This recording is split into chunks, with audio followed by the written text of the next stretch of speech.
émanant d'un pouvoir exécutif.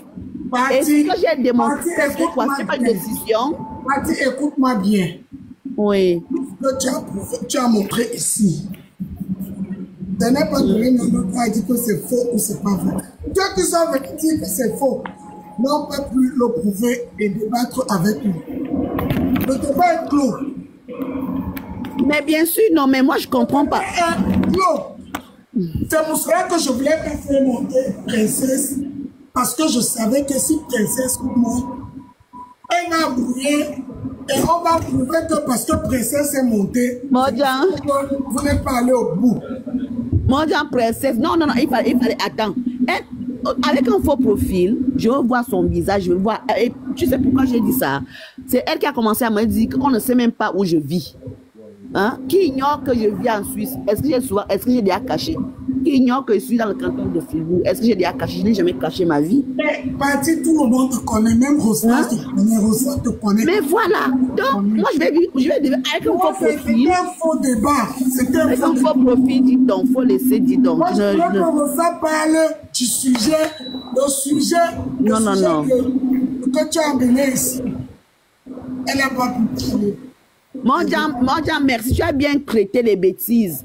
Modjan Princesse. Non, toi-même tu étais essoufflé, Pati. Non. Je voulais qu'elle vienne. Parce que tu sais, non, Ndolé, moi je suis sérieuse. Je n'aime pas la. C'est qu'elle a. Je n'aime pas la bêtise. Le débat dans les arguments. Mais au niveau de querer, tu ne peux pas. Non, je ne peux pas. Pourquoi? Parce que je ne sais pas qui j'ai affaire. Je veux voir l'imposture. Je n'aime pas l'imposture. Je me vois. Attends un peu. Il faut quand même être sérieux. Tu débats avec qui? C'est ça, tu te bats avec qui? C'est ça le truc, non? Tu te bats avec qui? Moi, Pati, je viens m'asseoir si on parlait comme ça. Je me bats avec qui? Un faux profil? Hein? Faut pas exagérer quand même. Moi, je m'en vais. Mais si, l'enfant Abdel. Abdel, est-ce qu'il est là? Je ne pense pas. Peut-être qu'il est monté par erreur. Je pense qu'il est monté par erreur. Bon, mesdames, mesdemoiselles et messieurs, la télévision de l'Emiondo est finie. Je ne voulais pas que on dit que j'ai fait un guet-apens ici. Je n'ai fait aucun guet-apens. Le débat était équilibré. Rosa a fait son débat. Elle a parlé. Elle est montée avec toutes ses preuves. Elle est venue avec argument parce que c'est ce qu'on dit. Dolé Miondo n'a pas le bac. Dolé Miondo ne parle pas français. Dolé Miondo n'a aucun argument. Argument donc quand today. J'ai voulu, les gens qui vont venir débattre, les arguments. Rosa est monté, car Pati est parti. J'ai dit que ouais, je vais faire comment pour que Pati revienne. Dieu merci, Pati est revenu. J'ai envoyé la demande à Rosanne. Rosanne est revenue. J'attendais de Rosanne de rester dans le débat et de démonter tout ce que Pati a montré ici au calme. Même hélas, qu'est-ce qui s'est passé?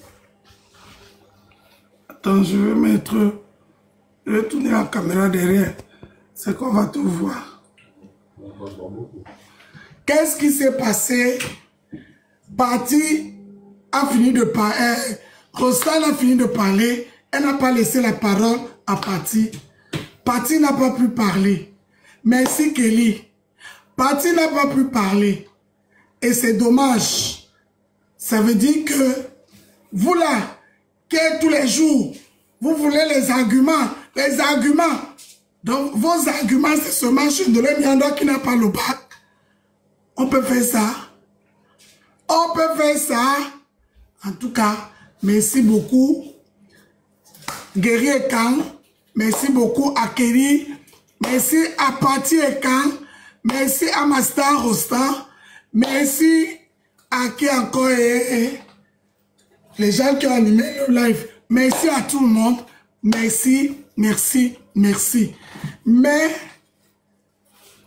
de l'Emiondo, je vous dis seulement que Le fédéralisme communautaire, c'est ça qui va passer au Cameroun, rien d'autre. Le fédéralisme communautaire.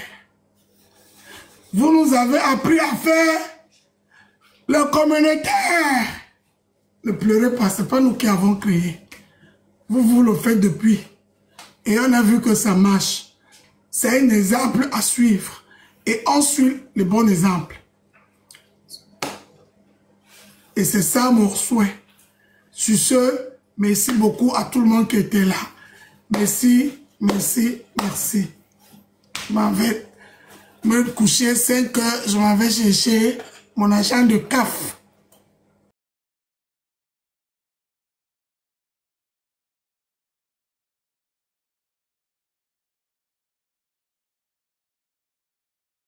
I don't follow social medias because when I follow social medias, I get blood pressure.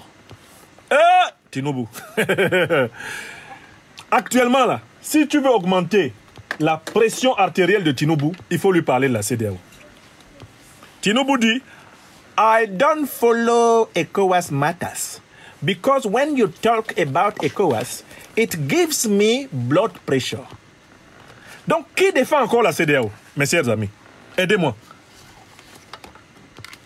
Le seul à continuer à défendre ce machin, ce truc moribond, ce truc démoniaque, cette organisation complètement vidée de toute substance, s'appelle Alassane Dramane Ouattara. Et il a dit publiquement, lui Ouattara a dit, je ne dois rien à personne sauf à la France. Il a dit ou pas? Donc, c'est pourquoi il défend la CEDEAO, puisque la CEDEAO était devenue un outil. Elle était devenue le marchepied du néocolonialisme français. Vous vous en souvenez ou pas? Voilà. Donc Alassane Dramane Ouattara est désormais le seul défenseur de la CEDEAO en Afrique de l'Ouest. CEDEAO, Abana, Peu. La CEDEAO est finie comme ça. La CEDEAO, c'est un petit jouet, un jouet de Noël abandonné, qui est resté dans la main de Ouattara tout seul. Alassane Ouattara se retrouve dans la situation du gars qui a un ballon. Il a un ballon, hein. Vous savez comment les gars qui ont les ballons sont difficiles à gérer en Afrique? Vous savez comment ils sont difficiles à gérer en Afrique, non? Quand vous organisez un match de foot dans nos quartiers, en Afrique, ou au village, en Afrique, avec le gars qui a le ballon. Parce que le ballon n'est pas répandu, hein. Les parents n'ont pas souvent des moyens énormes. Non, Talon n'est même plus dedans. Talon, il a d'autres problèmes, là, actuellement. Il est occupé à neutraliser son opposition et à essayer d'avoir une présidence à vie. CEDEAO, ce n'est pas son problème, là, maintenant. Alors, le gars qui a le ballon en Afrique, vous savez ce qu'il fait, non? Il peut être le plus grand des mouilleurs, c'est-à-dire le plus nul des joueurs. Il doit toujours jouer. S'il ne joue pas, qu'est-ce qu'il fait? Vous connaissez ce que le gars qui est le propriétaire du ballon fait, non? Si vous faites le partage des équipes et que le gars qui est le propriétaire du ballon ne joue pas, il ne discute pas.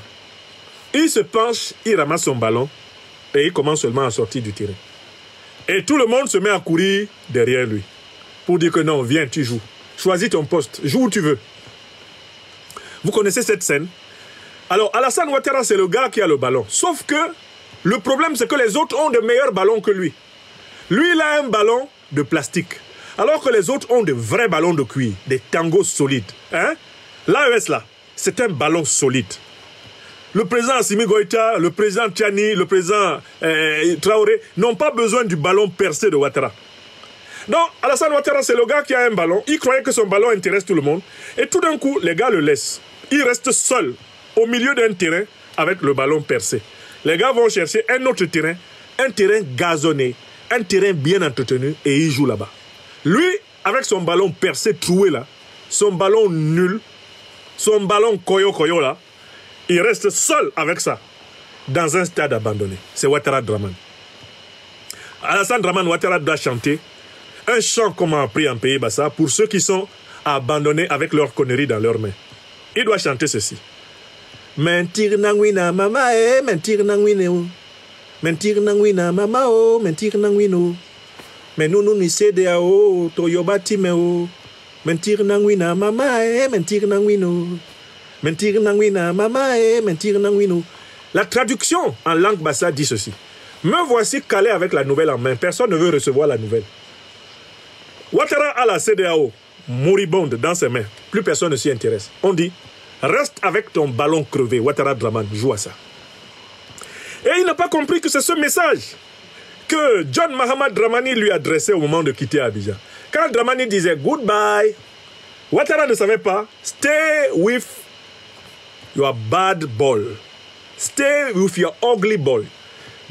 Stay with your destroyed ball. Stay with your fake ECOWAS. I am going to the Sahelian State Alliance. I have wonderful businesses there. Ouattara n'a pas compris que la main de Dramani comme ça, à l'aéroport pour lui dire au revoir, consistait à dire, Dramane, il faut rester avec ta CEDEAO pourrie. Moi, je m'en vais faire des grands business avec les vrais fils de l'Afrique. Je m'en vais chez les vraies filles de l'Afrique, dans l'AES, pour faire des business pour redresser le Ghana. Je n'ai pas ton temps. Si tu ne peux pas m'arranger, il ne faut pas me déranger. Donc, conclusion de ce deuxième sujet. Allez lire tous les communiqués qui ont sanctionné les visites du président John Mahamad Dramani au Mali, au Burkina Faso et au Niger. Vous allez vous rendre compte que Mahamad Dramani est allé faire une visite pour les intérêts vitaux du Ghana et dans le cadre de la philosophie panafricaniste. La CEDEAO est le cadet des soucis de John Mahamad Dramani. Il n'est plus dedans. Alassane Dramane Ouattara vient d'être humilié. Toute la propagande de la presse néocolonialiste française qui voulait essayer d'imposer le thème de John Mahamad Dramani, chargé de ramener, de gré ou de force, le Mali, le Burkina Faso ou le Niger. Eh bien, dans la CEDEAO, toute cette propagande s'est effondrée tel un château de cartes. Et voilà le point que nous voulions souligner pour saluer les autorités de la Confédération de l'Alliance des États du Sahel, à commencer par le président en exercice de la Confédération, son Excellence, le général d'armée Assimi Goïta, le président Abdourahmane Tiani du Niger, le président Ibrahim Traoré du Burkina Faso, pour la leçon de cohésion, d'unité, de cohérence, de solidarité, de consistance, de pertinence et de résilience qu'ils ont imposé à la CEDEAO. À travers la disciplination, ils ont discipliné la visite de John Mahamad Dramani sous forme de message à l'adresse de ceux qui croyaient pouvoir l'envoyer. Il y a un emblème qui s'est imposé pendant cette visite. Un emblème qui s'est imposé par sa majesté, par sa transcendance, qui s'est imposé par sa solennité pendant toute cette visite. Eh bien, dans l'AES, j'espère que vous connaissez l'emblème qui a trôné dans la scène, qui touche les cœurs, l'emblème qui fouette la fierté, l'orgueil des Africains. C'est le nouveau drapeau de l'AES. Écrivez ça. Le nouveau drapeau de l'AES. Les 3 dirigeants de la Confédération se sont arrangés pour placer le drapeau en perspective dans toutes les photos. C'est-à-dire que quel que soit l'angle à partir duquel tu filmes les scènes de réception dans les palais du président John Mahamad Dramani, le drapeau de l'AES entre dedans. Et le drapeau de l'AES est majestueux. Il est rayonnant. Il est lumineux. C'est un drapeau béni par les Africains. C'est un drapeau qui incarne le renouveau du panafricanisme du XXIe siècle. C'est un drapeau qui reçoit les énergies éthériques de l'amour des Africains. Quand nous, les Africains, on voit le drapeau de l'AES là, on est content comme si on avait gagné, je ne sais pas combien de milliards, et même plus que des milliards au loto. Quand nous, on voit le drapeau là, on sourit seulement. Est-ce que ce que je dis est faux? Ne me dites pas que j'exagère. Quand nous voyons le drapeau de l'Alliance des États du Sahel, nous qui avons eu la chance de vivre à l'époque de la naissance de cette alliance, nous sommes contents. Même si dans la journée, nous avons eu des soucis. Même si dans la vie quotidienne, nous avons des soucis. Quand nous levons la tête et nous voyons le drapeau de l'AES, on dit ça va aller. Ça va aller. L'Afrique est en marche, l'Afrique est debout. Et cette visite du président John Mahamad Dramani est un hommage à l'Alliance des États du Sahel. John Mahamad Dramani, par sa visite, reconnaît la suprématie, la supériorité spirituelle, morale, politique, idéologique, la supériorité affective de la Confédération de l'Alliance des États du Sahel sur le machin de bourricot de la CEDEAO. Et c'est ce que je voulais démontrer. C'est ce que je voulais démontrer à cette phase de cette émission. Nous allons pouvoir avancer. Félicitations. Félicitations.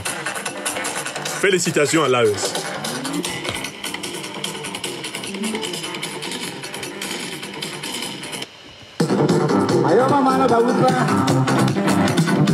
Nous passons au sujet suivant. Nous passons au sujet suivant.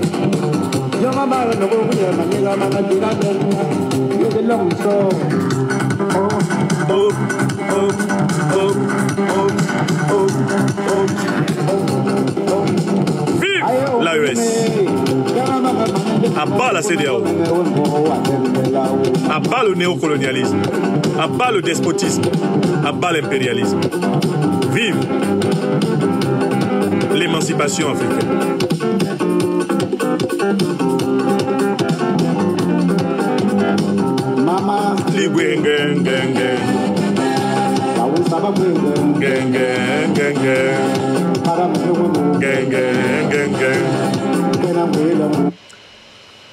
Le sujet suivant, c'est donc le troisième sujet de cette émission qui en a 5. L'Afrique ne veut plus être mêlée aux guerres mondiales occidentales. Quelles sont les raisons pour lesquelles l'Afrique ne veut plus être mêlée aux guerres mondiales occidentales? D'abord, je commence par rappeler que l'Afrique a été mêlée de gré ou de force aux guerres mondiales occidentales par 2 grandes fois dans l'histoire. Lors de la Première Guerre mondiale, l'Afrique, qui est déjà l'objet d'assauts coloniaux, notamment à partir du XVIIIe siècle, l'Afrique va voir plusieurs de ses ressortissants enrôlés de force dans les armées coloniales pour venir mener une guerre qui oppose les nationalités européennes et dont l'élément déclencheur connu, immédiat en tout cas connu, c'est l'assassinat le 28 juin 1914 du prince Ferdinand d'Autriche-Hongrie à Sarajevo. On tue le prince Ferdinand d'Autriche-Hongrie à Sarajevo et des Africains vont partir de Douala, de Bamako. Ils vont partir de Libreville, ils vont partir de Bangui, ils vont partir d'Abidjan, ils vont partir de Bouaké, ils vont partir de Dakar, ils vont partir de N'Djamena, de Sar, pour aller mourir ici en Europe. Pourquoi? Parce qu'ils sont ressortissants des colonies britanniques, des colonies allemandes, des colonies françaises d'Afrique, enrôlés de gré ou de force. Mieux, on va même utiliser des Africains pour coloniser l'Afrique. Car le corps qui est créé en 1854 et qui s'appelle les tirailleurs sénégalais a pour première fonction d'accompagner l'armée coloniale française dans la pénétration coloniale en Afrique. Lors de la Deuxième Guerre mondiale, celle de 39-45, la puissance française défaite par l'Allemagne nazie recourt à nouveau à la main-d'œuvre militaire africaine. Le général de Gaulle proclame Brazzaville capitale de la France libre. Cette Brazzaville qui doit changer de nom. Car Brazza, eh bien, a une ville au Congo, alors que les Brazzavillois n'ont pas le droit d'entrer au pays de Savorgnan de Brazza, sans visa. C'est une incongruité que de continuer à donner à Brazza une ville, alors que c'était un colon. Donc quelqu'un qui venait imposer ses 4 volontés dans le pays des gens contre leur gré. Il ne mérite pas le nom d'une capitale africaine. Il est temps que le Congo change et que cette aberration s'efface. Je ferme cette parenthèse.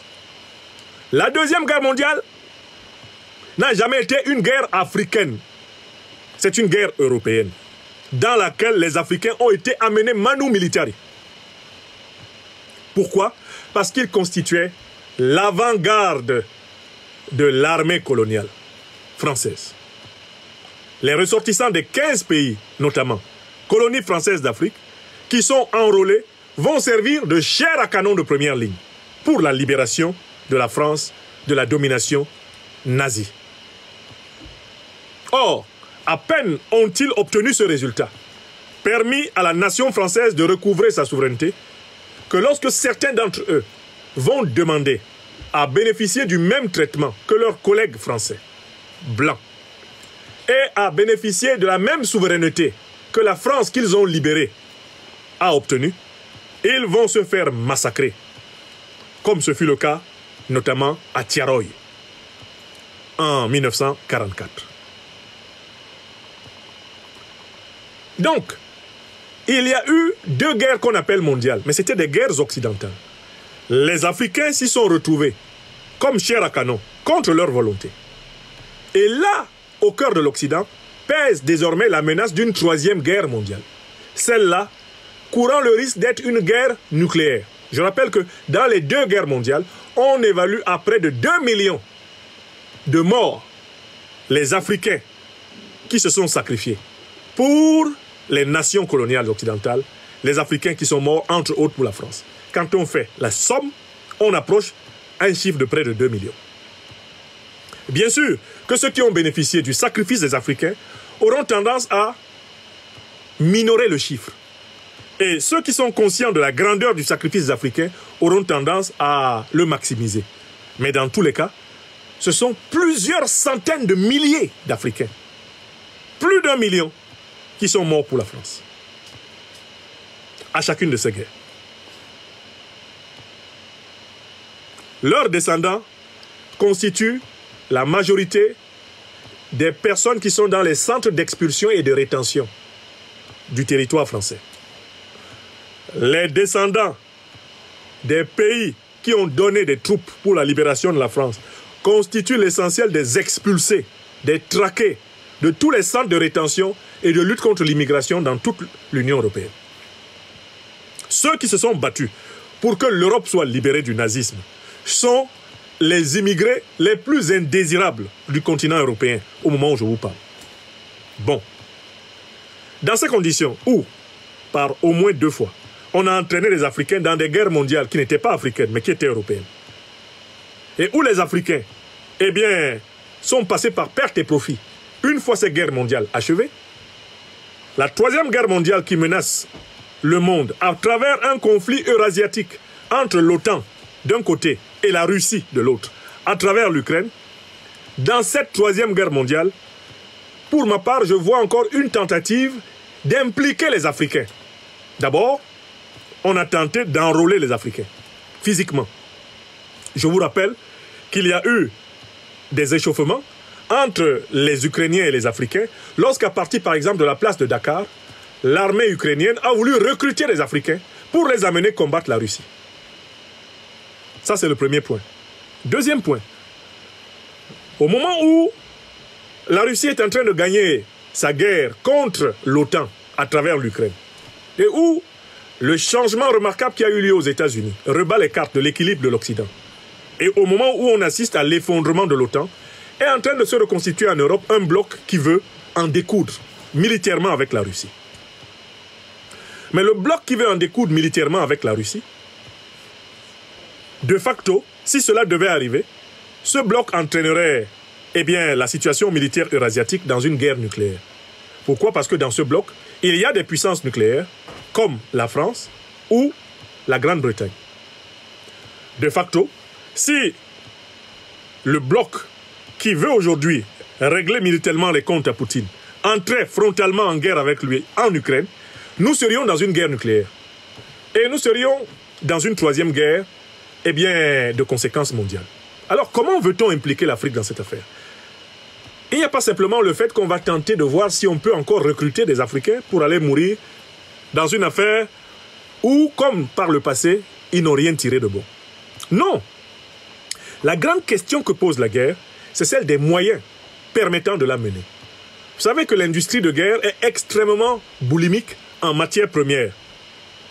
Le fer, le cuivre, l'uranium, le manganèse, le coltan, le cobalt, le lithium, toutes les matières premières dont l'Afrique regorge sont des matières premières utiles à l'industrie de guerre. Si l'Europe venait à s'installer dans une guerre de haute intensité et de long terme, elle aurait besoin d'approvisionnement en matières premières stratégiques pour que son industrie soit capable de la mettre relativement à la hauteur, par exemple, de l'armée russe ou de l'armée chinoise. La grande question qui se pose est la suivante. Où les Européens trouveraient-ils les matières premières? La réponse se trouve dans la lettre, écrite le 2 août 1939 par le savant germano-américain Albert Einstein au président américain Franklin Delano Roosevelt. Einstein expliquait qu'il ne faudrait jamais laisser les Congolais, plus amplement les Africains, être les maîtres de leurs matières premières. Car les matières premières qu'il y a dans le sous-sol africain sont des matières premières hautement utiles à l'industrie en général et à l'industrie militaire stratégique en particulier. Einstein expliquait au président Roosevelt, il faut tout faire pour que les matières premières africaines, 1. ne soient pas sous le contrôle des Africains, 2. ne tombent pas sous le contrôle des Soviétiques et à l'époque, ne tombent pas sous le contrôle des nazis. Le même dispositif mental habite aujourd'hui l'élite européenne. Lorsque, à l'occasion de plusieurs de ces réunions internationales, cette élite a prononcé la phrase suivante: « L'Afrique est l'avenir de l'Europe ». Ce sont les mots du président Emmanuel Macron. On entend de manière répétitive dans le discours géopolitique, géostratégique de l'élite européenne actuelle la phrase suivante: « L'Afrique est l'avenir de l'Europe ». Que signifie cette phrase, répétée plusieurs fois par le président Emmanuel Macron? Elle signifie que l'Europe compte sur les matières premières africaines pour maintenir son rang de puissance. Or, c'est ce modèle-là qui a permis à la France de demeurer tout au long du XXe siècle et jusqu'à maintenant une puissance, même si maintenant elle est une puissance déclinante. Donc, c'est ce modèle que l'Europe, qui veut aller en guerre, aurait tendance tout naturellement à renouveler. Ce qui veut dire que les volontés guerrières de l'Europe signifient une pression supplémentaire sur les ressources naturelles de l'Afrique. C'est-à-dire, signifie un très grand risque de déstabilisation africaine supplémentaire. Si l'Europe veut mener la guerre, il faut que l'Europe possède des matières premières. Or, l'Europe ne possède pas de matières premières. Par conséquent, l'Afrique, qui possède des matières premières, va se retrouver sous la pression européenne afin que l'Europe soit fournie en matières premières, lui permettant de se maintenir dans le jeu des puissances. D'autant plus que l'Europe est en passe de devenir orpheline de la protection de la grande puissance occidentalo-américaine. Dans ces conditions, les Africaines et les Africains qui écoutent cette émission, et que je prie de la partager, sont priés de constater que nous devons hâter en Afrique la récupération de nos souverainetés. Nous devons tout faire pour que dans la plupart de nos pays, ce soit des gouvernements panafricanistes révolutionnaires et populaires qui soient au pouvoir. Parce que dans tous les pays africains qui sont dirigés par des valets du néocolonialisme et de l'impérialisme, nous aurons des gens serviles qui vont brader, une fois de plus, les ressources stratégiques de l'Afrique pour renforcer le duel eurasiatique au détriment de la sécurité et de la paix mondiale. Si nous avons à la tête des pays africains des élites qui sont l'émanation des mouvements populaires, des révolutions panafricanistes, des élites qui ont l'amour du peuple africain chevillé à l'âme, les matières premières africaines ne seront pas bradées et l'Europe sera obligée d'accepter d'être une puissance moyenne, d'accepter de négocier consensuellement et pacifiquement dans le marché du monde celle des ressources qu'on veut bien lui céder, au prix auquel on veut les lui céder. Ceci permettra de sauver la paix. Est-ce que vous comprenez mon raisonnement? La souveraineté africaine est une condition essentielle de la paix mondiale. Moins l'Afrique sera souveraine, plus l'Afrique sera pillée. Plus l'Afrique sera pillée, plus le modèle guerrier de l'oligarchie européenne sera alimenté et plus le monde sera déstabilisé. Il faut donc rater la révolution africaine. Il faut accélérer la révolution africaine, non seulement pour sauver l'Afrique du grand péril de la dépossession ultime qui la menace et qui en réalité a justifié l'invasion terroriste, financée, armée, organisée par les impérialistes otaniens. Il faut hâter l'émancipation de l'Afrique, d'une part, et d'autre part, il faut obliger l'élite européenne à revoir son modèle de puissance et a accepté d'entrer dans la dynamique du monde multipolaire, c'est-à-dire un monde de consensus, de négociation, un monde sans domination de l'Amérique, de la Russie, de la Chine, de l'Europe ou même simplement de l'Afrique sur les autres parties du monde, un monde qui progressivement s'achemine vers un état de droit respectif et respectueux des souverainetés. Voilà l'enjeu. Je voulais donc, à l'occasion de cette conférence, dire que pour ma part, j'appelle les Africaines et les Africains, les dirigeants africains, les mouvements politiques, les partis politiques, les activistes, les militants africains, à rater partout où nous sommes en retard le processus de la révolution africaine. Parce que cette logique de va-t-en-guerre qui, aujourd'hui, enfièvre l'oligarchie à la tête de l'Europe, cette logique signifie que l'Afrique est de nouveau et encore plus en danger. Car cette oligarchie aura besoin des matières premières africaines pour nourrir son modèle de puissance. Il faut se préparer à lui résister. Il faut se préparer à lui imposer une politique internationale raisonnable, modeste, humble, respectueuse de tous les peuples, et notamment du peuple africain. L'Afrique ne veut plus être mêlée aux guerres mondiales occidentales pour 5 raisons. Première raison, tous les sacrifices que l'Afrique a consentis pour ces guerres mondiales ne lui ont rien rapporté de bon. Deuxième raison, les puissances qui ont bénéficié de la main-d'œuvre militaire africaine se trouvent être les puissances qui continuent de vouloir soumettre l'Afrique aujourd'hui. Donc, qui n'ont pas tiré des leçons de leur passé négrier, colonial, néocolonial et de leur présent impérialiste. Troisième raison pour laquelle l'Afrique ne veut pas être mêlée. L'Afrique possède la matière grise. Elle possède la démographie. Elle possède le génie suffisant pour se développer. Elle n'a plus besoin de l'aide au développement. L'Afrique n'a plus besoin de l'USAID. L'Afrique n'a plus besoin du FMI et de la Banque mondiale. L'Afrique n'a plus besoin de pansements sur les jambes de bois. L'Afrique a besoin de sécurité. Elle a besoin de paix. Elle a besoin de libérer son intelligence. Elle a besoin de s'assumer dans le monde. Et c'est ce qu'elle doit faire. Quatrième raison pour laquelle l'Afrique ne veut plus participer à ces guerres. Ces guerres sont dangereuses pour toute l'espèce humaine. Parce que pour la première fois, nous ne sommes plus dans un schéma de la guerre classique. Nous sommes essentiellement dans un schéma qui pourrait nous conduire à l'apocalypse de l'espèce humaine. Les Africains, qui sont le berceau de l'humanité, ne veulent pas être co-responsables de la disparition de l'espèce humaine, qui est une espèce médiatrice entre le monde animal et le monde ancestral divin. Nous, Africains, ne voulons pas être complices de la disparition de l'homme, car nous sommes le berceau de l'homme, et nous voulons être, tout naturellement, le lieu de son salut. Cinquième et dernière raison, mais écoutez, l'Afrique ne veut pas participer aux guerres mondiales occidentales parce que ces guerres mondiales occidentales, ont par le passé suffisamment indiqué la nécessité de sortir du modèle hégémonique.